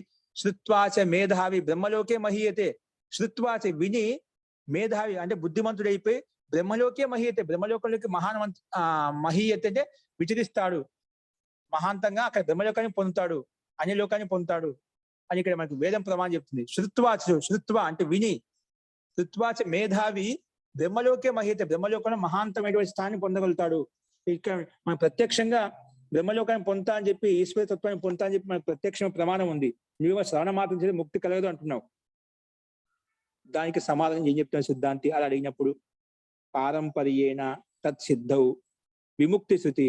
అక్కడ శ్రవణ మాత్ర అంటే శ్రవణం చేత అక్కడ శ్రవణ చతుష్టంగు తీసుకోవాలి. శ్రవణ అంటే శ్రవణం మాత్రమే కాదు, ఉపదేశం మాత్రమే కాదు, శ్రవణ చతుష్టం కూడా అక్కడ వర్తిస్తుంది. శ్రవణం తర్వాత మనము నిరుధ్యాసనం సాక్షాత్ చేసుకోవాలి. శ్రవణం చేసినామంటే ఏంటి? నేను చెప్పినట్టు విధంగా నువ్వు చేయమని అర్థం. అక్కడ అలా ఆచరించినప్పుడే నువ్వు అది సిద్ధిస్తుంది, అది ఇక్కడ వర్తిస్తుంది. పారంపర్యేనా నువ్వు చెప్పకపోయినా అది ఖచ్చితంగా చేసినప్పుడే నీకు ముక్తి కలుగుతుంది, అది చేయకుండా కాదు. ఒక కర్మ చేయమని చెప్పలేదు, శ్రవణం మాత్రం చేయమని చెప్పలేదు. అక్కడ శ్రవణం అంటే శ్రవణ చతుష్టం 4 వర్తిస్తాయి అని సిద్ధాంతం చెప్పారు. పారంపర్యేణ తత్ సిద్ధు అంటే పరంపర అంటే మిగతా 4 కూడా అనుష్ఠానం చేసినప్పుడే తత్ సిద్ధి, ఆ ముక్తి యొక్క సిద్ధి కలుగుతుంది. అందుకే తత్ సిద్ధవు అది సిద్ధిస్తుంది. అంటే విముక్తి శృతి అలా చెప్పిందన్నమాట. విముక్తి విషయంలో మోక్ష విషయంలో శృతి అలా చెప్పింది. అంటే అవి కూడా శ్రవణ చతుష్టం కూడా అక్కడ కూడా ఇక్కడ కూడా వర్తిస్తాయి. ఇక్కడ వాటిని ఆచరించినప్పుడే అది సిద్ధిస్తుంది అని సిద్ధాంతికి ప్రస్తావించాడు. చూడండి, పారంపర్యేణ తత్ సిద్ధం విముక్తి శృతి. చూడండి భాష్యం. ఉపదేశ శ్రవణాత్ విముక్తి ఇత్యత్ర శృతి. ఉపదేశ శ్రవణ మాత్రాత్ విముక్తి అని చెప్పి ఏదో శ్రవణ అంటే శృతి వచనం ఉందో, శృతి చెప్పుకున్నాం కదా ఏంటి? శృత్వాచ మేధావి బ్రహ్మలోకే మహీయత అని చెప్పుకున్నాడు, వేదం ప్రమాణం చెప్పుకున్నాడు కదా, అది చెప్తున్నాడు. ఉపదేశ శ్రవణ మాత్రాత్ ఉపదేశ శ్రవణ మాత్రాత్ విముక్తి ఇత్యత్ర శృతి ఏ చెప్పుకున్నామో అది. పరంపర అంటే క్రమంగా తత్ శ్రవణ చతుష్టయ సిద్ధౌ మంతవ్య. ఇక్కడ పరంపరాపూర్వకంగా శ్రవణ చతుష్టం 4, శ్రవణము, మననము, నిరుధ్యాసం, సాక్షాత్, ఇవి 4 తీసుకోవాలి. శ్రవణ చతుష్టయ సిద్ధౌ మంతవ్య, అక్కడ 4 తీసుకున్నప్పుడే సిద్ధిస్తుంది. కాబట్టి శ్రవణ చతుష్టయ సిద్ధో మంతవ్య యత్ శ్రుత్వా మత్వా నిరుధ్యాసస్య సాక్షాత్కృత్య ఇత్యేష తత్ర అభిప్రాయః. అక్కడ యత్ శ్రుత్వా, సూత్రంలో వేద ప్రమాణంలో శ్రుత్వాచ మేధావి అని చెప్పాం కదా. శ్రుత్వా అంటే యత్ శ్రుత్వా అంటే అక్కడ మత్వ అంటే మననం చేసి నిరుధ్యాసం యొక్క సాక్షాత్కృత్య, ఆ నిరుధ్యాస సాక్షాత్కారం చేసుకున్నప్పుడే అవి సిద్ధిస్తుంది. అది దాని యొక్క అభిప్రాయం. శృత్వ అంటే ఈ 3 వస్తాయన్నమాట. శృత్వ మత్వ నిరుధ్యాసస్య సాక్షాత్కృత్య ఏష తత్ర అభిప్రాయ. ఈ అభిప్రాయం అక్కడ తీసుకోవాలి. శృత్వ అంటే విని అన్య మాత్రం తీసుకోకూడదు, శ్రవణ చతుష్టయం 4 తీసుకోవాలి. అది దాని యొక్క అభిప్రాయము. తత్ర అభిప్రాయ యతః తత్రైవ అంతే శ్రూయతే. అక్కడ ఒక చరణం తీసుకున్నాము, దాని యొక్క మంత్రం యొక్క పూర్తి అంశం తీసుకుంటే అక్కడ ఏం చెప్పబడిందంటే యతః తత్రైవ అంతే శ్రూయతే. అక్కడ అంతంలో చెప్పబడింది, వేద ప్రమాణంలో చెప్పబడింది. అదే మంత్రంలో మృత్యు ప్రోక్తాం నచికేతో అథ లబ్ధ్వా విద్యాం ఏతాం యోగ విధం చ కృత్స్నం, యోగ విధం చ కృత్స్నం అని చెప్పి అంటే యోగ విధాన్ని అనుష్ఠానం చేసినప్పుడే అది సంపూర్ణంగా అనుష్ఠానం చేసినప్పుడు సిద్ధిస్తుంది. బ్రహ్మ ప్రాప్తో విరాజో అభూత్ విమృత్య అన్యోపి ఏవం యో విదధ్యాత్మం ఏవ విదధ్యాత్మం ఏవ అని చెప్పి ఇక్కడ కఠోపనిషత్తు యొక్క మంత్రాన్ని ఉల్లేఖించదన్నమాట. అంటే ఆ మంత్రం యొక్క అంశం పూర్తిగా ఇక్కడ ఇవ్వబడింది అన్నమాట. ఆ వచనం, ఆ వాక్యం ఇక్కడ ఇవ్వబడింది. అక్కడ కేవలము శృత్వ అంటే మొత్తం 4 తీసుకోవాలి. మత్వ, నిధిధ్యాస, సాక్షాత్కారం అని 4 తీసుకోవాలి. ఇక్కడ అదే కఠోపనిషత్తులో మృత్యుం ప్రోక్త్వ నచికేతో అథ లబ్ధ్వా విద్యాం ఏతాం యోగ విధం చ కృష్ణం అని చెప్పి అంటే యోగ విధం అనుష్ఠానం పూర్తిగా అనుష్ఠానం చేసినప్పుడే అది సిద్ధిస్తుంది అని చెప్పి ఈ కఠోపనిషత్తులో చెప్పబడింది అన్నమాట. చూడండి, అత్ర యోగ విధశ్చ ఉపాయ ప్రోక్త. ఇక్కడ ఈ వాక్యంలో యోగ విధం ఎలా చేయాలి, ఏ విధంగా చేయాలి, యోగానుష్ఠానం యొక్క ఉపాయం చెప్పబడింది అన్నమాట ఈ వాక్యంలో, ఈ కఠోపనిషత్తు యొక్క వాక్యంలో. కాబట్టి తత్ర ఏవ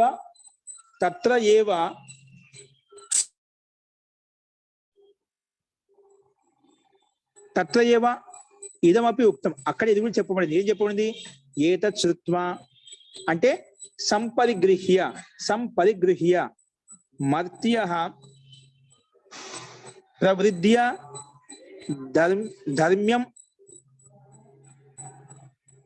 ధర్మం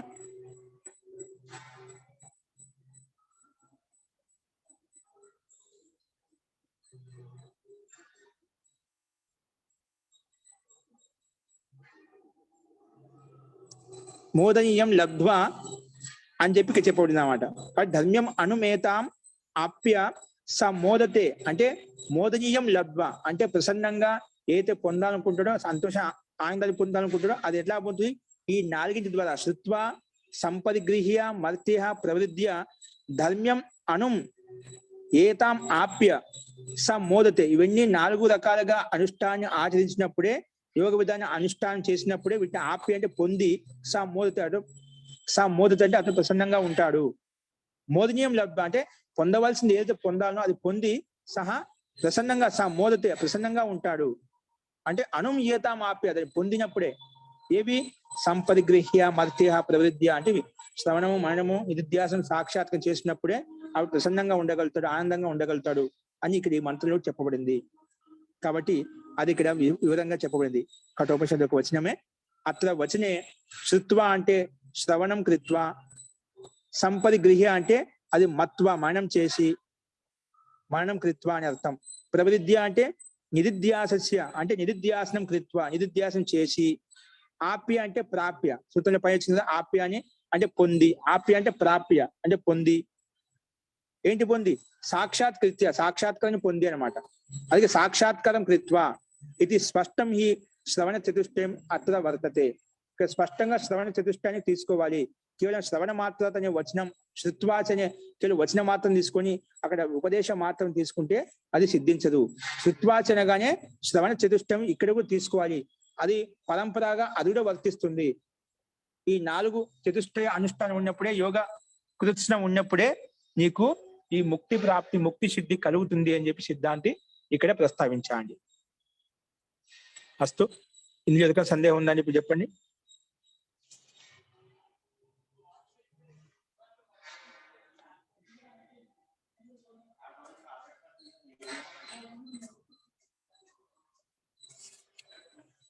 మహోదయ, నిధిధ్యాసన అంటే ఏంటి అక్కడ? నిధిధ్యాస నిశ్చయంగా ధ్యాస అంటే దాన్ని తెలుసుకోవడం అట. ఇప్పుడు మనం శ్రవణం విన్నాము, విన్న తర్వాత అది ఏ విధంగా విన్నానో అది అలాగే ఉందా లేదా అది ఒకసారి మానం చేస్తాం. ఇది ఇలాగే ఉంది, కరెక్టే ఉంది. కరెక్ట్ గా ఉన్నప్పుడు నిశ్చయం అవుతున్నా మనసులో ఇది ఇలాగే ఉంది, ఇలాగే ఉందని తెలుసుకుంటావు. దానికోసం నువ్వు కర్మ చేస్తావు. నిశ్చయంగా కర్మ చేయడం నిధిధ్యాసం అంటే నిశ్చయంగా ధ్యాస పెట్టి అక్కడ కర్మ చేస్తావు. ఆ నిశ్చయంగా ధ్యాస పెట్టి కర్మ చేసినప్పుడు ఏమవుతుంది? అది సాక్షాత్కారం అవుతుంది అన్నమాట. నిశ్చయం ఇక్కడ నిశ్చయం అవుతుంది నిధిధ్యాసనం అన్నమాట. మరణంలో ఇది అవునా కాదా అని అక్కడ మనం 2 అవలోకనం చేసుకుంటాం.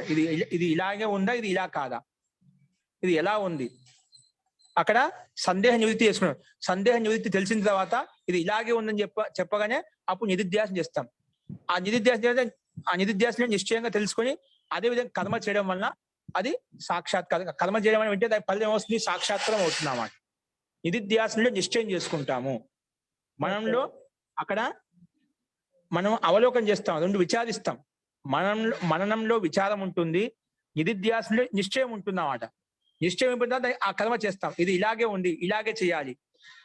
ఆ నిశ్చయపూర్వక కర్మ చేయడం వల్ల ఇలాగే చేసుకోవాలి, ధ్యానం ఇలా చేయాలి, కర్మ ఇలాగే ఉండాలి, ఈ విధంగా మన ఆలోచన ఉండాలి అని తెలుసుకున్న తర్వాత అదే విధంగా ఆచరించడం వలన అది ఆ ఫలం కూడా సాక్షాత్కారం అవుతుంది, అంటే వెంటనే సిద్ధిస్తుంది. ఓకే అండి. ఓకే మాతాజీ. నిధిధ్యాస నిశ్చయము, నిశ్చయించుకోవడం, ఆ కర్మలో లీనం కావడం వల్ల, కర్మలో లీనం కావడం. ఆచార్య అనుష్ఠానం అంటే ఏం చేయాలండి? అనుష్ఠానం అంటే ఆచరించి, ఇప్పుడు శ్రవణము, మననము, నిధిధ్యాసనము, సాక్షాత్ వీటిని అనుష్ఠానం చేయాలి. యోగాంగ అనుష్ఠానం అంటాం కదా. యోగాంగ అంటే యమ, నియమ, ఆసన, ప్రాణాయామ, ప్రత్యాహార, ధారణ, ధ్యాన, సమాధి. ఈ అనుష్ఠానాలు ఏవైతే ఉన్నాయో, 8 రకాల అంగాలు ఏవైతే ఉన్నాయో వాటిని అనుష్ఠానం అంటే ఆచరించడము, దాన్ని అనుష్ఠానం అంటాం. నిత్యము నిరంతరంగా నైరంతరంగా ఆచరించడమే అనుష్ఠానం. సంధ్యానుష్ఠానం చేసుకుంటా అండి, పూజ అనుష్ఠానంలో ఉన్నా అండి అంటుంటారు. అనుష్ఠానం అంటే ఆ కర్మలో ఉన్నాను, ఆ ఆచరణలో ఉన్నాను, ఆ పరమాత్మలో లీనమై ఉన్నాను, అది అనుష్ఠానం. ఓకేనా. పరమాత్మ పట్ల, ఆధ్యాత్మిక ఉన్నతి పట్ల, జ్ఞాన వృద్ధి కోసం చేసే కర్మానుష్ఠం అయితే ఉందో, ఆత్మ సంస్కరించుకోవడం కోసం ఏదైతే కర్మ చేస్తామో అది ఇక్కడ అనుష్ఠానం అండి. అనుష్ఠానం ఆచరణం. ఒక మాట చెప్పంటే ఆచరణమే అనుష్ఠానం. అంటే ఎలా చెప్పామో అలాగా ఆచరించడము, అది అనుష్ఠానం. నిత్యం నియమపూర్వకంగా యోగాంగ అనుష్ఠానం ఆచరించాలి. అలాగే మనం విన్నది కూడా ఏదైతే ఉన్నామో అది శ్రవణం, మననం, నిధిధ్యాసనం సాక్షాత్కరించడం, ఇది అనుష్ఠానం. ఈ అనుష్ఠానం చేయనుకోండి, కొన్ని శ్రవణం చేసి వదిలేసాము, ఇక్కడ చదివి వదిలేసాం అనుకోండి, అది మనకు ఏదో వచ్చిన కాడికి వచ్చింది లేండి, తెలుసుకున్న కాడికి తెలుసుకున్నాం, అది అక్కడికే ఉంటుంది, అక్కడికే వదిలేస్తామట. మనకు వ్యక్తుల్లో కూడా 4 రకాల మనుషులు ఉంటారండి. కొంత ఏమనుకుంటా అంటే చెప్పేటప్పుడు వింటూ ఉంటాం, అంటే జస్ట్ నాకు గురువులు చెప్పేటప్పుడు అలా చెప్తుండే కాబట్టి మీకు సందర్భంగా చెప్తున్నామట. మనకు 4 రకాల విద్యార్థులు దొరుకుతారండి. చెప్పేటప్పుడు ఏం చేస్తామంటే కొంతమంది అలా ఉంటారు, అటువంటి విద్యార్థులు ఉంటారు. చెప్పిన ఎంతైతే వచ్చిందో వచ్చిందండి, అది ఆడికే మళ్ళీ ప్రయత్నం చేయడమాట. ఇంకొక వ్యక్తి ఎలా ఉంటారు, నాకు చెప్పింది ఏదో కొంత అర్థం, ఇంకా మీ దగ్గర చాలా అర్థంగా చాలా ఉంది, అది ఏంటి మళ్ళీ అడిగి కనుక్కుంటాను, మళ్ళీ తెలుసుకుంటాను, దానికోసం ప్రయత్నం చేస్తామట. ఆ ప్రయత్నం చేసినప్పుడు ఎంత తెలుసుకుంటారో ఆ ప్రయత్నం చేశాడు. ఇక్కడ రెండో వ్యక్తి ప్రయత్నం చేశాడు, ప్రయత్నం చేస్తే కొంత తెలుసుకుంటామట, అంటే పూర్తి తెలియలేదన్నమాట. అంత ప్రయత్నం చేసి తెలుసుకున్నాడు. మళ్ళీ అక్కడ నీకు సంతృష్టి కలిగేది అనుకోండి, ఆడికి వదిలేస్తామంట రెండో వ్యక్తి. కానీ మూడో వ్యక్తి ఎలా ఉంటాడు, మూడో వ్యక్తి రెండోసారి ప్రయత్నం చేసినప్పుడు తెలుసుకున్నాక ఎంత తెలిసిందో అంత సంతృష్టి కలగకపోతే మళ్ళీ అది తెలుసుకునేంత ప్రయత్నం చేస్తూ ఉంటాం అన్నమాట. మూడో వ్యక్తి ఏంటి, అది తెలుసుకునేంత ప్రయత్నం చేస్తుంటాడు. ఆ తెలుసుకునేంత ప్రయత్నం చేసి దాన్ని పూర్తిగా ఆచరించడం వలన అది యథార్థంగా, అంటే వదిలిపెట్టడం అంట, వచ్చేంత వరకు వదిలిపెట్టకుండా ఉంటామన్నమాట. అలాంటి కొంత వ్యక్తి విద్యార్థులు ఉంటారు అన్నమాట. అది వచ్చేంత వరకు, వచ్చిన తర్వాత తెలుసుకున్నాం అయిపోయింది ఆడికి అనుకోకుండా చతుర్థ వ్యక్తి ఎలా ఉంటాడు, ఈ విధంగా చెప్పామంటే ఈ విధంగా సిద్ధాంతం చెప్తుంది, ఈ విధంగా వేదం చెప్తుంది, ఈ విధంగా గురువులు చెప్పారు, కానీ అదే విధంగా చేయాలి, ఆ కర్మం చేయాలి అని 4వ వ్యక్తి అదే విధంగా ఆచరిస్తామంట. కొంతమంది తెలుసుకునే వరకు ఉంటారు, కొంత తెలుసుకున్న తర్వాత ఆచరించాలి కదా. దాని ముఖ్యత ఏంటి, ఏది తెలుసో మనకి దాన్ని అదే విధంగా నడుచుకున్నప్పుడు దానికి ప్రాముఖ్యత ఉంటుంది, దానికి లాభం ఉంటుంది, దానివల్ల ఉపయోగం ఉంటుంది అన్నమాట.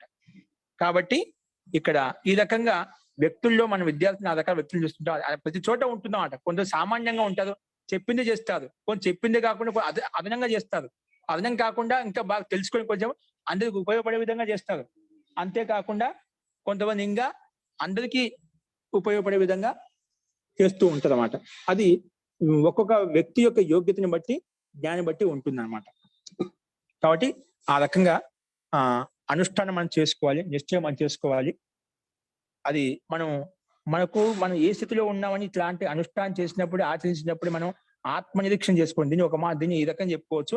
అందుకే ఆత్మ నిరీక్షణ చేసుకోవాలి. నేను ఏం తెలుసుకున్నాను, ఏం చదువుకున్నాను, దాన్ని ఏ విధంగా ఆచరించాను, ఏ విధంగా అదే విధంగా నా జీవన గమ్యం కొనసాగింది, అంటే ఏ విధంగా విన్నాను, ఏ విధంగా శ్రవణం చేశాను, ఏ విధంగా శాస్త్రం చెప్పిందో, వేదం చెప్పిందో, గురువులు చెప్పారో, అదే విధంగా ఆ వృత్తిలో ఆ కర్మలు నేను ఉంటున్నాను లేదా, ఒకసారి ఆత్మనిరీక్ష చేసుకున్నాం కానీ ఉదయం లేచినప్పటి నుంచి మొదలు పడుకునేంత వరకు ఎటువంటి కర్మలు చేశాను, మానసికంగా కావచ్చు, వాక్ ప్రకారం కావచ్చు, మనసా వాచ కర్మణ ఎటువంటి కర్మలు చేశాను అవి ఆత్మనిరీక్షణ చేసుకుంటే నేను ఎక్కడ మానసికంగా వాచనికంగా కర్మపరంగా ఎక్కడ తప్పులు చేశానో తెలుస్తామట. దాన్ని ఎక్కడ తప్పులు ఉన్నాయో వాటిని సరి చేసుకోవడం, గుణాలు ఏవైతే ఉన్నాయో వాటిని ఇంకా వృద్ధి చేసుకోవడం కోసం ప్రయత్నం చేస్తూ ఉంటే మనకు మన జీవితంలో గమ్యం వైపు, లక్ష్యం వైపు ముందుకు వెళ్తూ ఉంటాం. ఇంకా మనం ఇంకా ఎక్కడెక్కడ దోషాలు ఉన్నాయి, ఎక్కడెక్కడ ఏ మార్పు తెచ్చుకోవాలి, ఎక్కడెక్కడ సంస్కారంలో దోషాలు ఉన్నాయి, సంస్కార దోషాలు ఏ ఉన్నాయి, ఇంకా ఇంద్రియ దోషాలు ఏ ఉన్నాయి, అవన్నీ మనకు అవగతం అవుతూ ఉంటాయి అన్నమాట. అది ఎప్పుడంటే మనం ఆ లైన్ లో అనుష్ఠానంలో ప్రారంభించినప్పుడే నిరంతరంగా ఉదయం సాయం సంధ్యావందనం చేసుకోవాలి, సంధ్యానుష్ఠానం చేసుకోవాలి. ఆ సంధ్యానుష్ఠానం ఎంతమంది చేసుకోగలుగుతున్నాం మనం? నిత్యం చేసుకోవాలి. ఒక నియమం అంతే, రూల్ అంతే, జీవితంలో ఒక భాగం. కాబట్టి ఇప్పుడు ఏ విధంగా మన శరీరానికి పుష్టి, ఒకరోజు భోజనం లేకపోతే ఏ విధంగా ఉండలేమో, అది ఎందుకంటే శరీరంలో ఒక భాగం. అలాగే ఆత్మకి పుష్టి ఏంటంటే, ఆత్మకి పుష్టి స్వాధ్యాయం, ధ్యానం, మెడిటేషన్, సత్సంగం, గురు సాన్నిధ్యం, ఇవి ఆత్మకి భోజనం అన్నమాట. నిత్య ఏదో ఒక పుస్తకం చదువుకోవాలి, ఏదో తెలుసుకోవాలి. ఇవి ఆత్మ పవిత్రతను చేస్తూ ఉంటాయి, ఆత్మాన్ని ప్రకాశాన్ని పెంపొందిస్తూ ఉంటాయి అన్నమాట. ఏ విధంగా శరీరానికి భోజనం ఇస్తున్నామో అలాగే ఈ ఆత్మకి భోజనం ఏంటంటే ఈ స్వాధ్యాయము, సత్సంగము, ఈ అనుష్ఠానము, ఈ యోగాంగ అనుష్ఠానం, ధ్యానం, మెడిటేషన్ ఏం చేస్తూ ఉంటే ఆత్మ శరీర పోషణతో పాటు ఆత్మ పోషణకు కలుగుతూ ఉంటుంది. కానీ శరీర పోషణలో ఉన్నామనుకోండి, సుఖ దుఃఖాలు మనకు వెంటాడుతూనే ఉంటాయి. ఎంత ఆత్మ పోషణ చేసినప్పటికీ కూడా నీకు భయము, భ్రాంతి, రోగము ఇవన్నీ నీకు వెంటాడుతూనే ఉంటాయి, ఎన్ని బాగా ఉన్నప్పటికీ కూడా. అదే మన ఆత్మ పోషణ చేసుకున్నాం అనుకోండి, వివేకం ఉంటుంది. వివేకంతో పాటు దాన్ని ఏమన్నా అన్ని రకాల శరీరంలో దోషాలు కలిగినప్పటికీ కూడా ఆ వివేకం చేత ఆత్మ పోషణ ఉంది కాబట్టి, మానసిక బలం ఉంది కాబట్టి, ఆత్మిక బలం ఉంది కాబట్టి వాటిని నివారించుకుంటాం, వాటికి ఉపశమనం చేసుకుంటాము. ఆ శక్తి, ఆ ధైర్యం నీలో ఉంటుంది. ఆత్మ పోషణ లేదనుకోండి, ఓన్లీ శరీర పోషణ ఉంటే అక్కడ భయం ఉంటుంది, మృత్యు యొక్క భయము, రోగం యొక్క భయము, ఒంటరితనం అనే భయము, ఇవన్నీ చాలా భయాలు మనం వెంటాడుతూ ఉంటాయి. ఏంటంటే ఇంద్రియాల పట్ల ఆకర్షణ, ఇంద్రియాల దోషాలు, విషయ వాసన పట్ల ఆకర్షణ, ఇవన్నీ ఉంటాయి అన్నమాట. వాటి ఆత్మ పోషణ కూడా చేసుకుంటూ ఉన్నాం అనుకోండి, మనకు అన్ని సవ్యంగా సక్రమంగా మార్గం ప్రశస్తం అవుతూ ఉంటుంది. కాబట్టి శరీర పోషణ ఏ విధంగా అత్యంత అనివార్యమో, అది ఒకరోజు మనకు గ్యాప్ ఇవ్వకుండా, పడకుండా మనం ఏ విధంగా పోషణ చేస్తూ ఉంటాము, ఎక్కడ ఉన్నా ఏ స్థితిలో ఉన్నా, అలాగే ఆత్మ పోషణ కూడా అనేది అత్యంత అనివార్యము. ఈ ఆత్మకి పోషణ ఈ యోగాంగ అనుష్ఠానం ద్వారా, సంధ్యావందనం ద్వారా, సంధ్యానుష్ఠానం ద్వారా ప్రతి నిత్యం ప్రాతः సాయం సంధ్యా సమయాల్లో ఎంత అవకాశం ఉంటే అంత మనం ప్రతి నిత్యం ఆ పరమాత్మకు స్తుతి, ప్రార్థన, ఉపాసన చేయాలి. ఆ ధ్యానం ద్వారా ఆ పరమాత్మకు దగ్గర కావాలి. ప్రతి నిత్యం అలా చేయడం వల్ల ఏమవుతుంటే, పరమాత్మ ఒకరోజు స్మరించడం, ప్రతి నిత్యం స్మరించడం వల్ల ఏమవుతుంటే నీ కర్మలు నీకు అవగతం అవుతూ ఉంటాయి. నీ ఏ కర్మలు చేసినా, ఉత్తమ కర్మలు చేస్తున్నా, చెడు కర్మలు చేస్తున్నామా, పాప కర్మలు చేస్తున్నా, అన్యాయమా, అధర్మమా, ఏంటి నీకు అవగతం అవుతూ ఉంటున్నమాట. నీ కర్మ నీకు తెలుస్తూ ఉంటున్నమాట. ఎప్పుడైతే మనం పరమాత్మను మర్చిపోతామో, మనం ఏ కర్మలు చేస్తున్నా మన కర్మల గురించి ఆలోచించామాట. అది మనం చేసే కర్మ తప్పైనా అది ఒప్పుగానే అనిపిస్తుంది. ఆ జీవి కోసం ఇలా చేస్తున్నా భావన తీసుకొని వస్తామట. అన్యాయమైనా అది అన్యాయం అనిపించదు, అధర్మం చేసిన అధర్మం అనిపించదు. ఏముంది అందరూ చేస్తున్నారు కదా, అందరిని పోల్చుకుంటామట. అది తప్ప కరెక్టే కాదు, ఇతరులను పోల్చుకుంటాం. ఇప్పుడు సమాజం ఎలా ఉందంటే ఎక్కువగా చెడును గ్రహిస్తున్నామట. పక్కన వాడు చేసినట్టు మనకు ఒక తెలియని బలం వచ్చేస్తున్నాడు, వాడు చేశాక నేను చేస్తే ఏముంది అన్నట్టుగా. కానీ ఒక మంచి పట్ల మనకు ప్రేరణ అనుమోదన ఉండాలి, కానీ చెడు పట్ల మనకు ఆకర్షణ ఉండకూడదు. చెడును గ్రహించకూడదు, మంచిని గ్రహించుకోవాలి మనం. కాబట్టి అది ధర్మమా కాదా, న్యాయమా కాదా, సత్యమా అసత్యమా, అది తెలుసుకొని ధర్మాధర్మాలను కర్తవ్యం తెలుసుకొని మనం ఆ కర్మం చేసుకుంటూ ముందుకు వెళ్ళాలి. అది ఎప్పుడు సాధ్యమవుతుంది? నిత్యం యోగాంగానుష్ఠానం అంటే సంధ్యానుష్ఠానం చేసినప్పుడే, పరమాత్మ అనుష్ఠానం చేసినప్పుడే అది నీ గతివిధి నీకు తెలుస్తూ ఉంటుంది. ఎప్పుడైతే ఈ అనుష్ఠానం మర్చిపోయామో అక్కడే మనకు రాగ ద్వేషాలు, కామ క్రోధాలు, మద మాత్సర్యాలను కూడా మనం వెంటాడుతూ ఉంటాయి. అందుకే సంసారంలో అప్పుడు అందరూ బాధపడుతూ ఉంటాం. ఎందుకు బాధపడడానికి కారణం ఏంటి?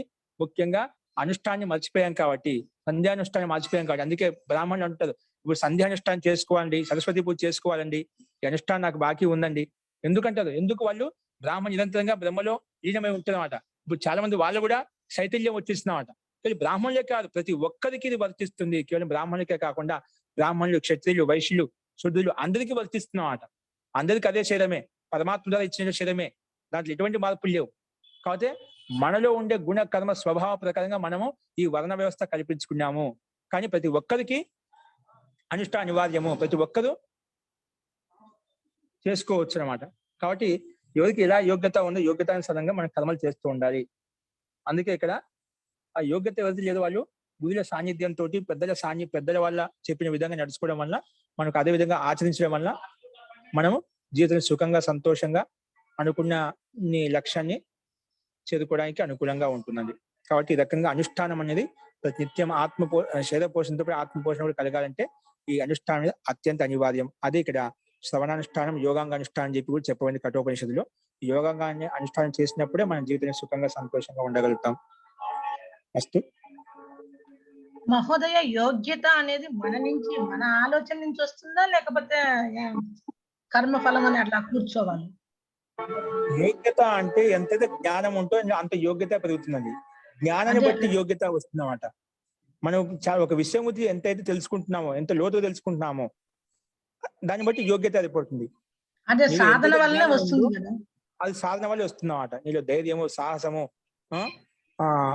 ఇంద్రియాన్ని జయించుకోవడము, ఇంకా దాన ప్రవృత్తి, ఇంకా సేవా ప్రవృత్తి, విద్యా గ్రహణ ప్రాప్తి, 10 మందికి సేవ, అన్ని రకాలైన గుణాలు ఏవైతే దయ, క్షమ, అన్ని ఎక్కడ ఏ రకమైన గుణాలు కావాలన్నా మనకు పరమాత్మ ఏ విధమైన అందరికీ ప్రాణి మాత్ర పట్ల తన అనే భావన కలిగి ఉంటుందో, స్వార్థ భావన కాకుండా పరార్థ భావన ఉండాలన్నమాట. ముఖ్యం ఒక మాట చెప్పాలంటే మన స్వార్థ వృత్తి కాకుండా అంత ప్రాణి మాత్రం నా మిత్రులు, నా స్నేహితులు అనే భావన కలిగి ఉండాలి. సో ఆ రకమైన భావన ఉన్నప్పుడు మనకు ఎటువంటి ఇప్పుడు మనది అనే భావన ఉన్నప్పుడు ఎక్కడైతే అక్కడ వ్యవహారం ఉంటుందో, అది సమస్త ప్రాణి పట్ల నాది మనది అనే భావన కలిగినప్పుడు ఆ ఒకే వ్యవహారం ఉంటుంది, దానికి తేడా ఉండదన్నమాట. ఇప్పుడు నాది నీది అని ఎప్పుడైతే ఉంటుందో అక్కడే మనకు వ్యవహారంలో తేడా వస్తుంది, లౌకిక వ్యవహారంలో తేడా వస్తుంది అన్నమాట. నాది అనే భావన ఎప్పుడైతే నాది నేను అనే భావన ఎప్పుడు ఉంటుందో అక్కడ భేదం కలుగుతుంది. అక్కడ స్వార్థం వచ్చినప్పుడు అక్కడ ఈర్ష్య, ద్వేష, అహంకారం, కోపాలు ఇవన్నీ ఆటోమేటిక్ గా వస్తూ ఉంటాయి అన్నమాట. కాబట్టి మనం తొలగించుకోవాలంటే మనం ఈ అనుష్ఠానం అనేది చూసుకోవాలి.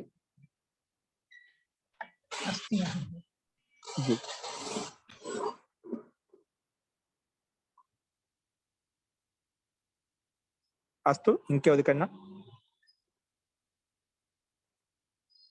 ఓకే. సో ఇవన్నీ కర్మలు మన చేతుల్లో ఉండాలని మనం చేసుకునే దాన్ని బట్టి ఉంటుంది. చేసుకున్న వాడికి చేసుకున్నంత అన్నట్టుగా మనం ఏదో చెప్తూ ఉంటాం. అలాగా ఎవరి కర్మలు వాళ్ళకు వెంట వస్తాయి. ఒకరు చేసిన కర్మ ఇంకొకరికి రావు. నువ్వు చేస్తే నీకు వస్తుంది, ఇంకా మన కుటుంబ సభ్యులు ఇస్తే మన కుటుంబ సభ్యులకు వస్తుంది, ఎవరు చేస్తే వాళ్ళకు వస్తుంది. కాబట్టి మన కర్మను మనమే చేసుకోవాలి, మన సంస్కారాన్ని మనమే శుద్ధపరచుకోవాలి. ఒక శుద్ధపరిచేది కాదు. నీ సంస్కారం, నీ కర్మ అన్ని నీ చేతుల్లో ఉన్నాయి, నీ చిత్తంలో ఉన్నాయి, నీ సూక్ష్మ శరీరంలో ఉంటున్నాయి. కాబట్టి ఆ కర్మలు తెలుసుకొని ప్రతి నిత్యం మనం అది ఈశ్వర ఆరాధన చేస్తూ ఉంటే, అనుష్ఠానం చేస్తూ ఉంటే, పరమాత్మ ధ్యానం చేస్తూ ఉంటే, ఏదో ఒక రకంగా పరమాత్మ స్థుతించడం, గాయత్రి అనుష్ఠానం కావచ్చు, ఓంకార ఏదో తలుచుకోవడం వల్ల ఏమవుతుందంటే మనకు మన కర్మలు, చేసే కర్మలు మనకు కనిపిస్తూ ఉంటాయి. ఆ కర్మలు మనకు మంచి చెడు గురించి మనం తెలిసినప్పుడు మంచిని చేసుకుంటూ చెడు వదిలిపెట్టుకుంటూ ముందుకు వెళ్ళడం వల్ల మన ఆత్మశుద్ధి కలుగుతుంది. ఆత్మశుద్ధి కలగడం వల్ల మనకు ఆధ్యాత్మిక రంగంలో ముందుకు వెళ్తూ ఉంటాం. దానికి అనుగుణంగా ఆచరిస్తూ కూడా మనం పైకి అంటే లక్ష్య సిద్ధిని చేరుకోగలుగుతాం అన్నమాట. ఆ రకంగా మనం ప్రయత్నం చేయాలి. అదే విధంగా చెప్పబడింది. నెక్స్ట్, ఈ విముక్తే అనంతరం ముక్తి విషయే పూర్వపక్షేణ ఉచితే. ఈ ముక్తి విషయం చెప్పుకున్న తర్వాత ఈ ముక్తి ఎలా కలుగుతుందంటే శ్రవణ చతుష్టయం ద్వారా కలుగుతుంది చెప్పుకున్నాం. ఈ ముక్తి అనంతరం తర్వాత ఈ జీవాత్మ ఏ విధంగా వ్యాపించి ఉంటుంది, దాని యొక్క స్థితి ఎలా ఉంటుంది, ఏ స్థానంలో ఉంటుంది అనే విషయాన్ని ప్రస్తావిస్తారు. అది మనం రేపు చూద్దామండి. రేపు ఆదివారం, ఎల్లుండి చూద్దామండి. అస్తు. ఇంకేమైనా సందేహాలు ఉంటే తర్వాత చూద్దాం. మంత్రపాఠ.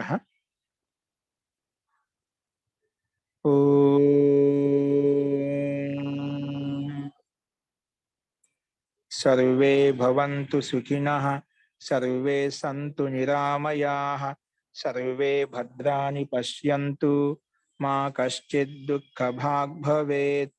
ఓం శాంతి శాంతి శాంతి. నమస్తే గురు. సర్వేభ్యో నమః. అందరికీ నమస్కారం అండి.